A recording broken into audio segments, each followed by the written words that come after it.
ઓળખતા જ હશે, પણ જેટલા લોકો ઓળખે છે એમને જય શ્રી કૃષ્ણ, અને જેટલા નથી ઓળખતા એમને ડબલ જય શ્રી કૃષ્ણ, એટલે કે ઓળખે એમ. અને ગેટની અંદર જ્યારે આવ્યો ત્યારે પ્રવેશ કર્યો ત્યારે મને આઝાદભાઈ સાથે મુલાકાત થઈ, અને આઝાદભાઈએ એમ કીધું કે જમવામાં આપણે ગોટા બનાવ્યા નથી કે, એટલે તમારે ગોટા વાળવાના છે કે. તો પેલા આપણે માતાજીની જય બોલાવી દઈએ અને પછી ઘડીક આનંદ કરીએ, બે હાથ ઉપર કરીએ અને એટલા જોશથી જય બોલાવવાની છે કે એનો અવાજ છે ઘોઘા વગર ગામ સુધી સંભળાવવાનું.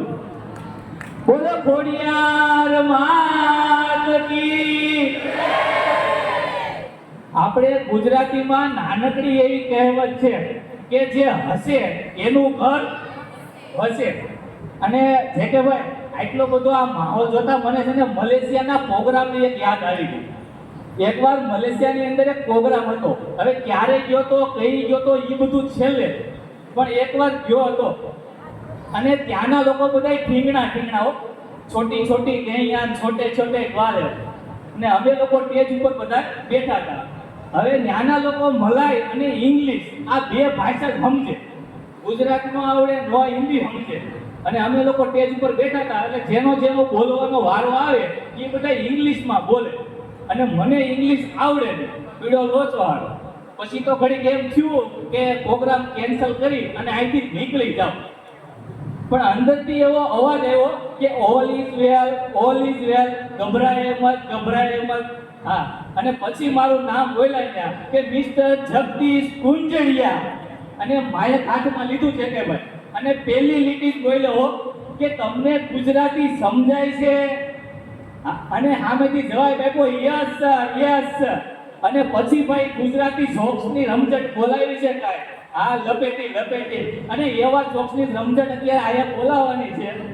અને હસવાની વાત આવે એટલે હંમેશા પતિ પત્નીની જ વાતો કરવી પડે, કારણ કે બહેનોને તો જ મજા આવે. હા, પતિ પત્નીની જ વાતો કરવી પડે, હસવાની વાત આવે. હા, એકવાર એક બેન એના પતિને પૂછતા હતા કે આ રશિયા અને યુક્રેન આ બંને દેશને રહેવું છે સાથે, તો આટલા બધા ઝઘડા શું કામ કરે છે એ કે. તે એનો પતિ કે હું તને આ વાત 20 વર્ષના સમજાવતો આવું છું કે તોય તું સમજતી નથી. એ કે આપણે બેને રહેવું છે સાથે તો પછી ઝઘડા શું કામ કરે છે. એકવાર એક પત્ની બે વિમાનમાં બે વિદેશમાં જતા હતા. તેની પત્નીએ એના પતિને પૂછ્યું કે આપણે વિદેશ તો જઈ રહ્યા છીએ પણ ત્યાં પાણીપુરી તો મળશે નહીં કે. એનો પતિ કે છાની માની બેસ નહીં કે સાચું કહેજો, નકર કે હમણાં વિમાનવાળા ભાઈને કહી દે કે તમે માવા બનાવવાનો સામાન બધો મારી સાડીની બેગમાં સંતાડ્યો છે ને. ત્યાં તો એનો પતિ તરત ઢીલો પડી ગયો. કે ગાંડી ત્યાં તો બહુ બધી પાણીપુરી મળે કે આપણે એરપોર્ટ ઉપર ઉતરશું ને એટલે સીધી તને પાણીપુરી ખાવા જ લઈ જાય કે ત્યાંથી. હા, અને આપણે તો અહીંયા કે 5 ફ્લેવરમાં પાણી મળે ને કે ત્યાં તો 10 ફ્લેવરમાં પાણી મળે છે કે. હા, એકવાર એક ફ્રેન્ડ એના પતિને કહેતા કે પતિએ પત્ની કીધું કે તે રાજા દશરથનું નામ સાંભળ્યું છે? કે હા સાંભળ્યું છે ને કે એને 3 રાણીઓ હતી કે હા મને ખબર છે તો કે હું બીજા 2 લગ્ન કરી શકું કે નહીં? તે એની પત્ની કે તમે દ્રૌપદીનું નામ સાંભળ્યું છે? અરે ગાંડી તો હું મજાક કરતો તો કે હા તું તો પાછું સિરિયસ લઈ લે કે. હા, અને જ્યારે કોઈ જીવનમાં આમ જો કંટાળો આવતો હોય ને ત્યારે આમ જો છોકરાઓ જોડે ભેટ રમવા આવ્યું જાવ, છોકરાઓ જોડે મજા આવે.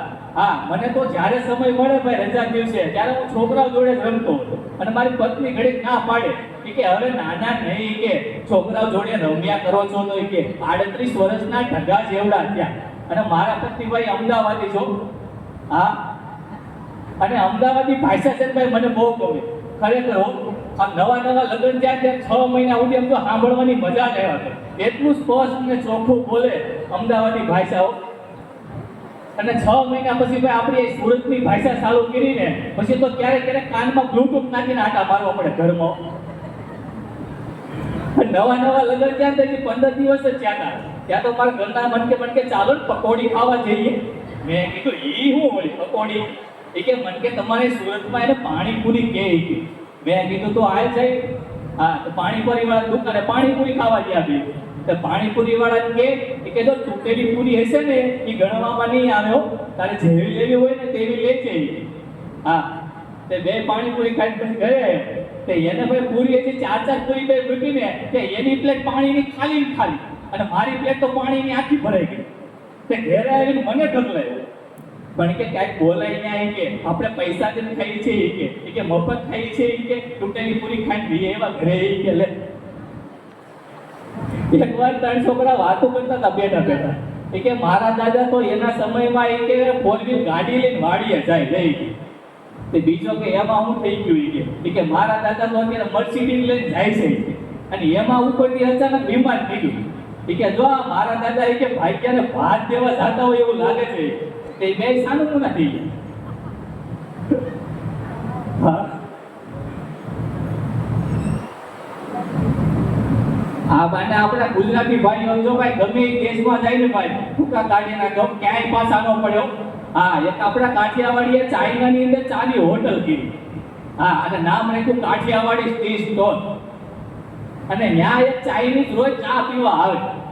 એટલે ચાઇનીઝ આપણા કાઠિયાવાડીને પૂછ્યું કે કેમ હાલે છે ધંધા પાણી. કે બરાબર નથી જામતા.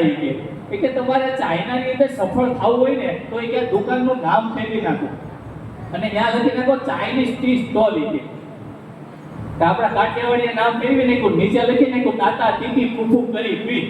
પછી તો ભાઈ સવારમાં ખોલે અને જો સવારમાં ચા બનાવવાની હાલો ભાઈ ગરમા ગરમ તાતા ટીટી ફૂફૂ કરી પી, તાતા ટીટી ફૂફૂ કરી પી. અને પછી ભાઈ ધંધો આયલો છે.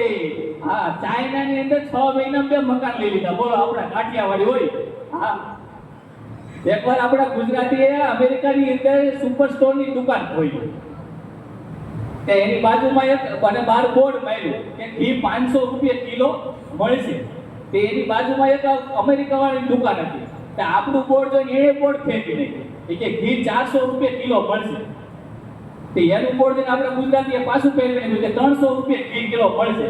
તે આવી રીતે તે હરીફાઈ કરતા હતા. ત્યાં અમેરિકાનો સજ્જન વ્યક્તિ ત્યાંથી નીકળ્યો અને એ આપણા ગુજરાતી પાસે ગયો અને એને જઈને કીધું કે ભાઈ કે તું આની હરીફાઈ કરવી રહેવા દે.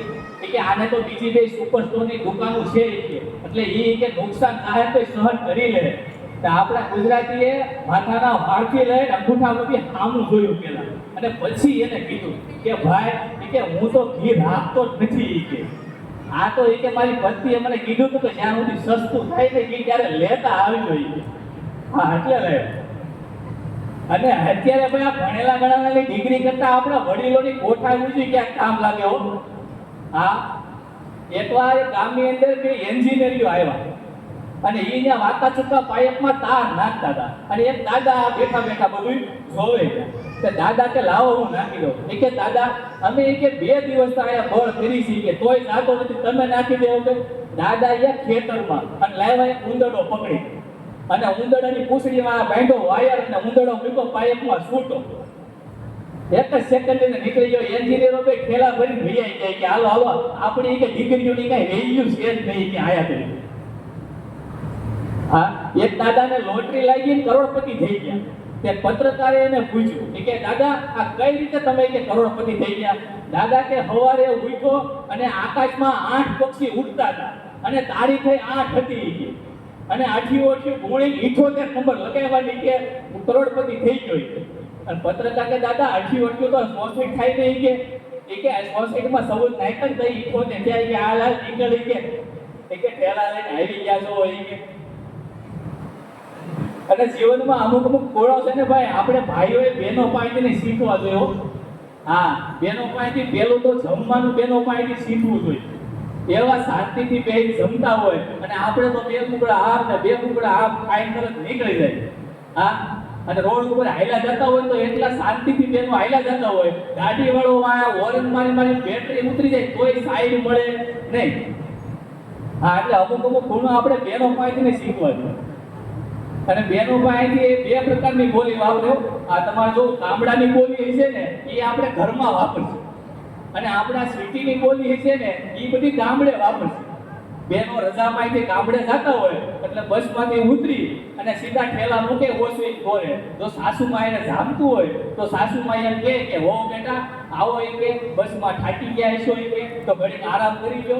હા એ બેન વળી એ કે ના ના મમ્મી કે હું તો આખી રાત આરામથી સૂઈને આવ્યું છું. આ મુનિયા પપ્પા બે આખી રાત ગેલેરીમાં આટા મારતા હતા, એને જો આરામ કરવો હોય તો ઘડીક કરી લે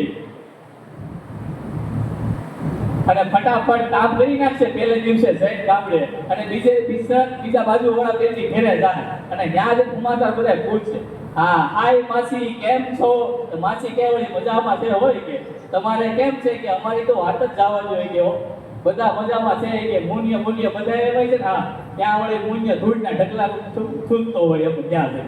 હા ત્યાં વળી કે બેટા માટી નહીં છૂટવાની, આ હાથ ગંદા થઈ જશે કે આયા પાછા મશીન હોય નહીં કે કપડાં ધોવાના કે ચાલ ફટાફટ ઊભો હતા ત્યાં તો બીજો ઓસરી પર ઠેકડો મારતો હોય. હા બેટા જમ્પિંગ નહીં કરવાનું. હા એટલું ફેશનમાં બોલે બેનો ગામડે જઈ.